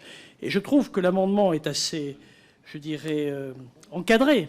Il prévoit bien une fiscalité favorable de 50%. Il limite dans le temps. Voilà. Donc, je trouve que c'est un peu dommage. Et lorsqu'on avait fait nos travaux, effectivement, on avait analysé. Et paradoxalement, les grands groupes tiennent compte souvent dans la rémunération de leur personnel, avec tous les événements, le fait de payer des écoles et autres, tiennent compte également de ces éléments pour avoir des rémunérations identiques pour leurs collaborateurs, quel que soit l'endroit où ils se trouvent. Donc déjà, les grands groupes pratiquent, je dirais, cette espèce de régulation fiscale au titre des revenus. Donc je crois que ce n'est pas quelque chose d'antilibéral du tout, c'est quelque chose de justice fiscale. Voilà, moi je pense que ça mérite de l'étudier, pas de le balayer d'un revers de la main. Merci. Bon, je propose qu'on passe au vote après cet intéressant débat. Merci Jean-Paul Mattei. Qui est pour ?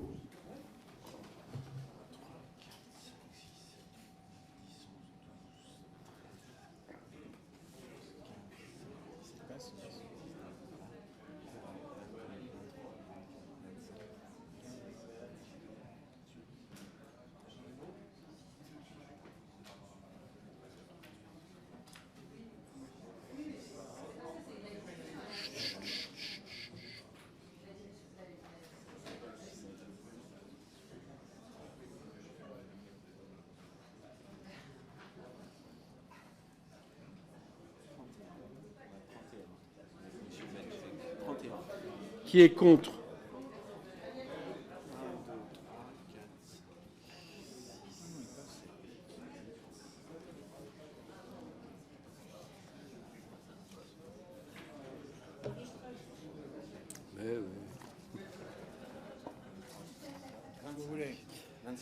Merci.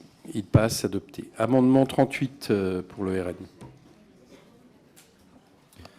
Merci, Monsieur le Président. Donc, dans cet amendement, nous défendons en effet un climat fiscal attractif pour les jeunes et pour nos générations.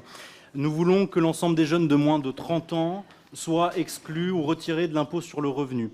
Nous avons trop de jeunes qui, chaque année, quittent la France parce que le climat fiscal n'est pas du tout attractif, parce que le coût de la vie ne cesse d'augmenter. Je suis élu d'un département où le coût de la vie n'a pas augmenté, mais il a explosé, celui des Alpes-Maritimes, où il faut toucher presque 120 000 € par an pour un jeune pour pouvoir être propriétaire et s'acheter un petit appartement. Défendre cet amendement, c'est défendre aussi la jeunesse qui a besoin de s'installer et qui veut surtout s'installer et vivre en France, travailler en France dans de bonnes conditions. Je m'étonne des propos que j'ai pu entendre tout à l'heure sur la préférence nationale, mais en fait, je ne suis même pas étonné, ou alors je comprends mieux pourquoi on s'est brouillé avec tous nos alliés dans la diplomatie française, parce que considérer la préférence nationale comme une honte, c'est considérer la politique que mène la majeure partie des pays dans le monde. Donc la préférence nationale, oui, 3 fois oui, et si on peut aider nos jeunes à s'installer et à vivre paisiblement en France dans un climat fiscal attractif, encore oui. Merci. Monsieur le rapporteur. Défavorable. Monsieur Reda. Merci, Monsieur le Président.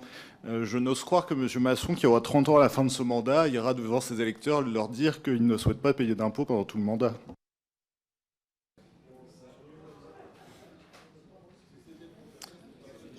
Monsieur Tanguy. Bon, Monsieur Tanguy. C'est moi, Monsieur le Président, qui prend la parole. C'est quand même une attaque personnelle sur mon âge. Dans ce cas-là, parce que nous avons des âges bien distincts, on ne peut plus parler de la réforme des retraites parce qu'on sera demain retraité. Je ne peux pas parler des jeunes parce que j'ai moins de 30 ans. C'est quand même assez grossier, ce genre d'argument. Et enfin, sur le fond, j'ai rien entendu. Bon, j'ai l'impression que c'était quand même du second degré. Non, ok, on passe au vote. Monsieur le Président, si vous me permettez, c'était évidemment du second degré. Je vois bien la rédaction de l'amendement, mais si on reprend le programme de votre candidate à l'élection présidentielle, qui effectivement voulait, si nous avons bien compris, supprimer l'impôt sur le revenu pour tous les jeunes de moins de 30 ans, vous voyez bien que par la boutade que je vous fais, vous introduisez une inégalité qui ne prend pas en compte la personnalisation des revenus et qui est décorrélée de l'objectif que vous êtes en train de vouloir poursuivre. Merci. Bon, Monsieur Tanguy, après, on passe au vote, comme j'ai eu un deuxième intervention. Merci, Monsieur le Président. Très rapidement, je reviens sur le fond. On a l'impression qu'on a défendu un seul amendement. Nous, on essaie d'entendre les critiques et les remarques constructives, ce qui n'était pas forcément le cas, mais je ne suis pas le dernier à faire des mauvaises blagues. Donc, il y a 2 amendements de repli où on limite le revenu à 2 000 € pour le premier, tout à l'heure défendu par M. Sabatou, et là, le 3 000. Oui, c'est nouveau, nous, on avance, on n'est pas collé à nos mesures comme nous la sont rochés en persuadant qu'on a raison contre le monde entier. Donc, on vous propose 2 amendements de repli et vous n'en tenez pas compte. Ce qui prouve bien, chers collègues, que vous n'écoutez pas les remarques qui peuvent être faites sur l'exil des talents, sur lequel vous n'avez d'ailleurs jamais répondu. Voilà, le fait qu'on forme des talents dans l'industrie, chez les soignants, pour la restauration, pour le BTP, pas seulement des traders ou je ne sais quoi. Le fait qu'ils s'enfuient en Suisse, au Luxembourg, maintenant en Belgique, parfois même en Italie, en Espagne, enfin bref, dans tous les pays français sauf la France, nos amis du Québec, vous n'y répondez pas. Et peut-être qu'on n'a pas raison, mais je constate que vous ne proposez aucune mesure pour faciliter l'installation des jeunes actifs ou pour éviter cet exil des cerveaux qui coûte très cher à la France, qui coûte très cher depuis des années et contre lesquels vous ne voulez pas agir. En tout cas, je n'ai entendu aucune mesure qui réponde à ce qu'on dit. Donc peut-être que c'est pas parfait, mais en tout bon, cas, monsieur. on propose quelque chose. Excusez-moi, je me suis laissé emporter par l'horloge. On passe au vote. Tu veux parler? Oui? Vas-y. Oui, c'est votre mesure qui coûte très cher, Monsieur Tanguy, et j'ai toujours pas compris pourquoi quelqu'un qui a 29 ans, quelqu'un qui a 51 ans, qui ont exactement les mêmes revenus, ne paierait pas le même impôt en France. C'est aussi simple que ça. Allez, on passe au vote. Qui est pour cet amendement? Qui est contre? Amendement rejeté. On passe à l'amendement 40, toujours Monsieur Masson, je passe. Défendu, Monsieur le Président. Merci, Monsieur le rapporteur. Monsieur Lefebvre et Monsieur Guiron. Oui, je voudrais souligner à tout le moins l'amateurisme du Rassemblement national. On a une série de 5 amendements. On est soit exonéré d'impôt sur le revenu à moins de 30 ans, soit à moins de 29 ans, soit à moins de 2 000 € de revenus, soit à moins de 3 000 € de revenus, soit sans condition de revenus. Chers collègues, la politique fiscale, c'est quelque chose de sérieux. Ça n'est pas une mesurette, de programme présidentiel. Je rappelle par ailleurs, mes chers collègues, que dans le programme présidentiel de Marine Le Pen, la franchise de 3 000 € net par mois, d'ailleurs, bon courage pour celui qui est à 3 001 € net par mois, ne figurait pas. La seule raison pour laquelle vous avez changé, c'est quand vos éminents fiscalistes se sont rendus compte qu'un joueur de football du PSG serait exonéré d'impôt sur le revenu. Amateurisme, 3 fois amateurisme. Monsieur Guiraud. Oui, moi, il y a quand même quelque chose qui m'étonne dans ces amendements, c'est qu'à aucun moment, vous nous dites combien de jeunes ça concerne, votre mesure. Moi, je me pose un peu la question, à quelle classe sociale vous vous adressez quand vous faites cet amendement? Il y a, dans le pays, 50% des Français qui ne payent pas l'impôt sur les revenus. Ce sont les classes populaires et une partie des classes moyennes. S'agissant des jeunes, vous savez très bien que des jeunes qui sont à 25 ans, à 2005 ou 2007 net, il n'y en a pas beaucoup dans le pays. Donc à qui elle s'adresse, votre mesure? Elle s'adresse à des jeunes qui font partie des classes populaires les plus aisées de ce pays. Parce que quand vous êtes à 2008 net, parce que là vous proposez d'exonérer de l'impôt sur le revenu des gens jusqu'à 3 000 € net. Moi je suis désolé, quand vous avez 24 ans et que vous êtes à 2009 net, Ça peut arriver qu'il y ait des classes, on va dire, ouvrières qui soient bien payées parce que c'est des métiers, notamment dans certains, dans le bâtiment ou autre, vous avez parfois des métiers qui sont bien payés parce que très pénibles. Mais en fait, l'essentiel de votre mesure, elle va concerner des jeunes bourgeois, chers collègues. Ça va concerner des jeunes bourgeois. Et si ça ne concerne pas des jeunes bourgeois, dans ce cas, allez au bout de votre logique, dites-nous quelles sont les classes sociales qui vont être impactées par votre mesure, parce qu'il n'y a aucun chiffre là-dedans. Je trouve ça très dérangeant. Voilà, alors j'ai eu 2 contre, donc M. Tanguy va faire un pour.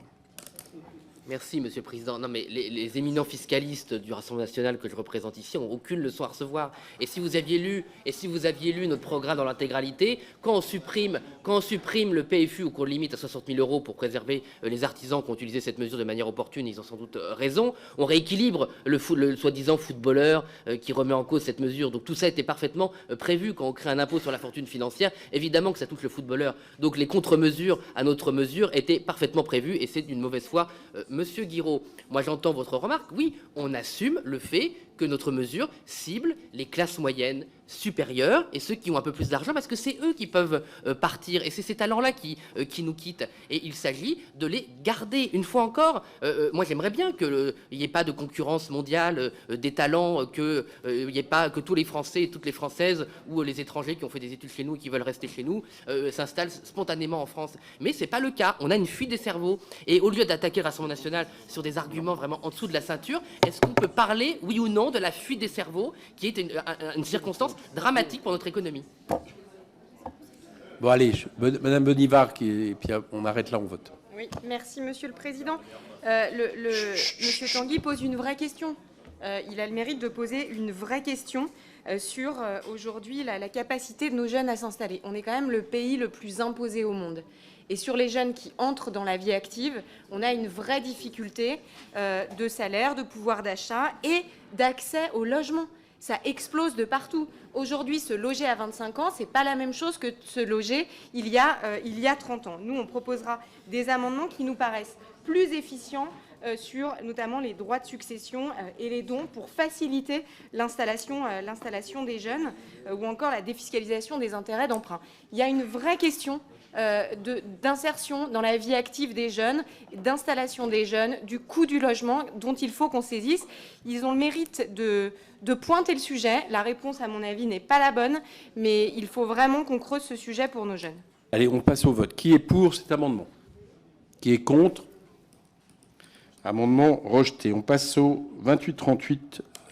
Jean-Paul Mattei ou quelqu'un. Oui, merci Monsieur le Président. Cet amendement qui avait déjà été présenté l'an dernier, qui avait été d'ailleurs adopté, mais bon, ensuite qui avait été retiré dans le cadre du 49.3, vise à créer le statut d'investisseur immobilier, lui permettant d'opter au prélèvement forfaitaire unique. Je rappelle qu'aujourd'hui, les revenus fonciers sont au barème de l'impôt sur le revenu, donc 45%, tout à l'heure on l'a évoqué, plus la contribution exceptionnelle pour les hauts revenus, 49%, plus les contributions sociales, 17,2%, plus la taxe foncière, plus l'IFI.